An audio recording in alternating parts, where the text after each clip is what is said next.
школьной жизни решил, что надо пойти в МЧС по неизвестным причинам. Я просто узнал о существовании этого колледжа, мне друзья сказали, что этот колледж существует, он как перспективный, дальше у тебя пойдет продвижение по карьерной лестнице. И я, собственно, согласился сразу же. В сфере МЧС я бы хотел добиться самых верхов. Безусловно, это самое желаемое. И, конечно же, стать профессионалом.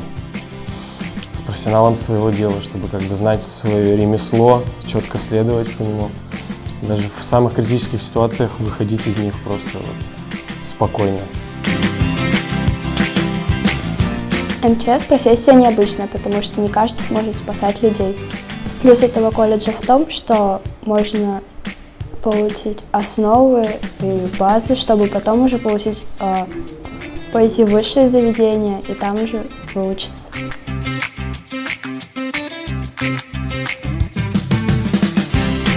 По крайней мере, у меня нет сравнения. Я училась в школе до этого. И какое-то сравнение со школой, но здесь мне нравится больше.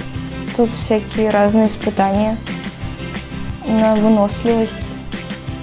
И ты сам себя приободряешь как-то, чтобы идти дальше.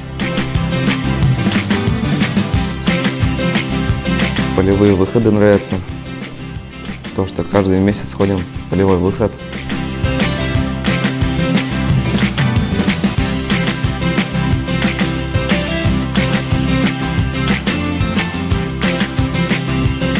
Учеба нравится, физкультура в бассейне, там еще нравится рукопашный бой.